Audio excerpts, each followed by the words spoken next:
What's up guys, this is SR HVAC and Controls. I just want to do a little video today on how to bind sensors, thermistors, boards, all that with Trane Techview, and just all the stuff to make it easier for y'all and all the little things that would help. First thing, the connection for your PC to the actual controller. It's a 9-pin RS232 serial. This is a D-Tech brand cord. Trane actually wants you to buy this, which you put your serial adapter from your controller to this, and then it has a USB that comes out into your computer. Trane charges about $200 for this, and this is not needed. You could get it if you want, just to be able to work with the Rover software, the COM4, COM5, and all that. And it also is a RS485 converter, but it's not really needed for Techview as Trane says. This is only about $15. This is about $200. And if you just look up the model number also, which is USB COMI M, it's only about $65 on Amazon. So really, Trane's just trying to make their money somewhere, but I get it. But if you want to get started, first thing you gotta do is just get your serial adapter. Go ahead and open your there's a little cover that's down here. You can open it up. I'm just doing this on my little test bench today. Once you're plugged up, you get your laptop set up.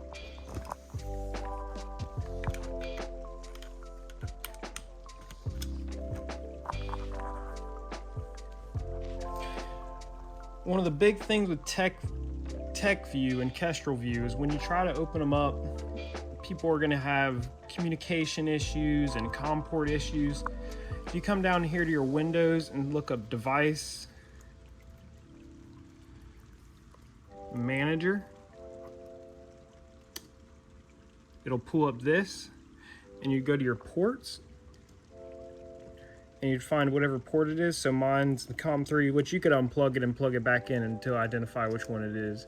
If you wanted to change the number to an easier number, if it was like auto set to 9 and you want to change it to like 1 or something, you could just right click it, properties, port settings, advanced, and then you could change the COM port number right there.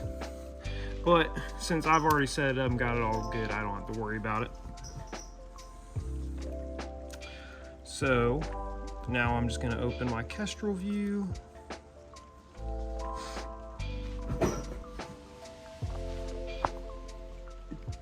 Hit my connection button down here. And it'll start to set up communications. While that's going, I'll just go ahead and show you here. This is just basically evaporator sensors, condenser sensors, compressor discharge, outdoor air, and I just got another couple examples, like a pressure transducer, what that would look like, binding that. And then you open this, you can see what the boards and all that would look like, and I'll show what binding a board looks like also, which is also not too hard, but you'd have to know where the spot where the magnet is, or you wouldn't know how to do it. So once you get in Trane Techview or Kestrelview, it'll look like this at the home screen. You would then go to your view and bind in view. And it'll take a second. The whole CH530 will go through a converter mode process and reboot, so it'll take a second. And you also cannot do this while the system is running. You can hook up to Techview and take your read-ins and take reports while it's running, but you cannot put it into bind in view while it is running. It'll shut off.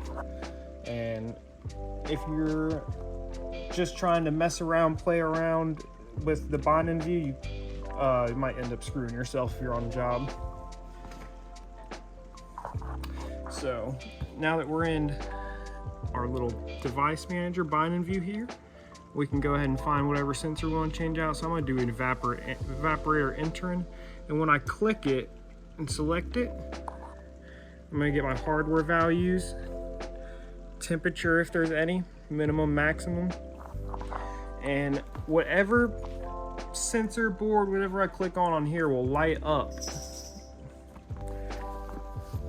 So you see, this is the evap leaving, evap entering, because it's the one lighting up where all the rest are not. Well, if I wanted to change it to evap leaving, like I just said, I could click that, and now my evap leaving will be lighting up.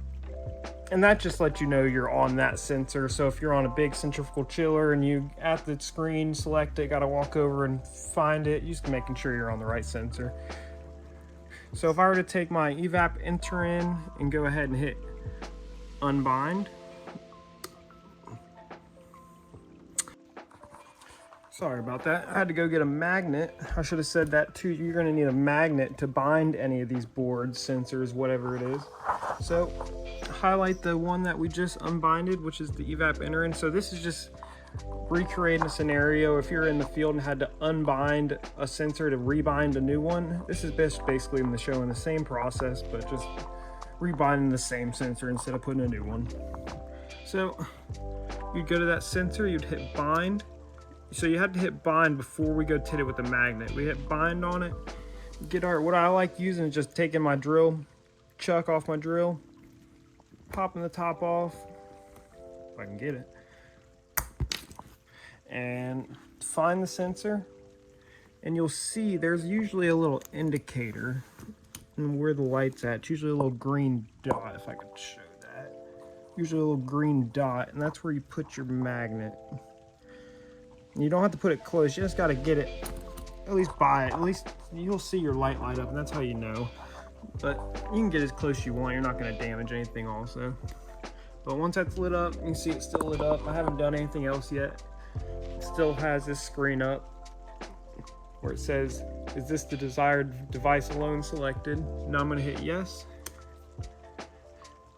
And now we are rebinded, rereading, and everything is all right. Now, if you wanted to see how a board would go, let's go ahead and figure out a board. Let me move some of these damn controllers.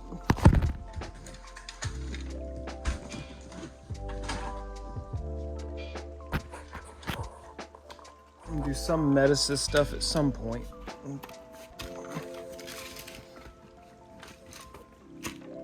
All right. So if I were to open it up, let's find a board we could pick. Let's pick a non-latch-in limit warning. So you see our quad relay board there is the one that lit up. So we know our quad relay one, and we know it's the quad relay because it's got 4 relay outputs. Pretty simple. So then we go back to our device, our computer. We'd hit unbind.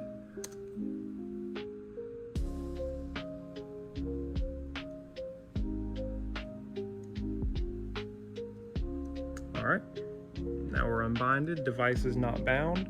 We would hit bind. Is the device alone selected? Leave that prompt up, open this back up.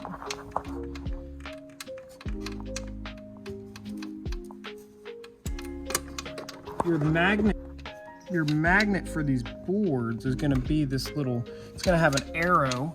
You can see where it says SW1. Each one's gonna have that arrow to where the light and magnet is at. The only board in your Trane communicating little CH530 system that's not gonna be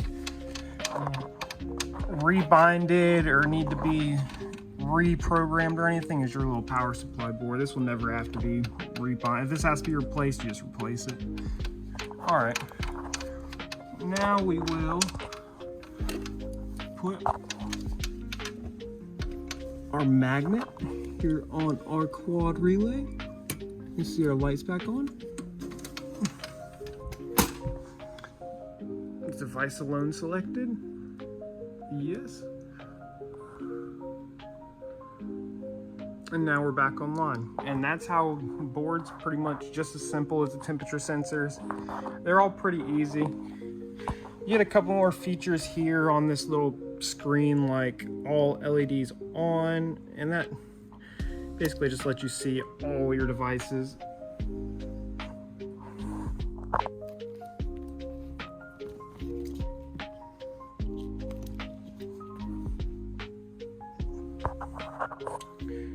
All the LEDs off. Now I'm gonna plug in this little pressure sensor. They're not on. This is a CVHT, I think is what I have this programmed as. So it does not have, it uses temperature to pressure for its calculations. It doesn't use just straight pressure transducers on it. CGAMs and other things will use these transducers.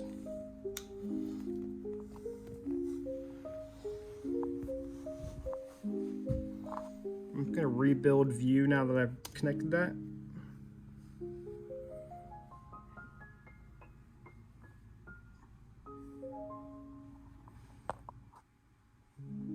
If you want me to show how to get Kestrelview also, I'll do a video on that.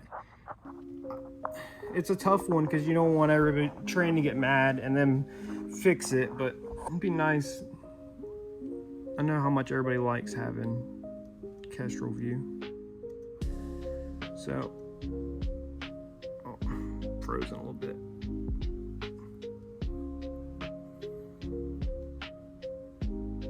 I'm gonna hit all LEDs on, just so you could see where the LED would be at on this.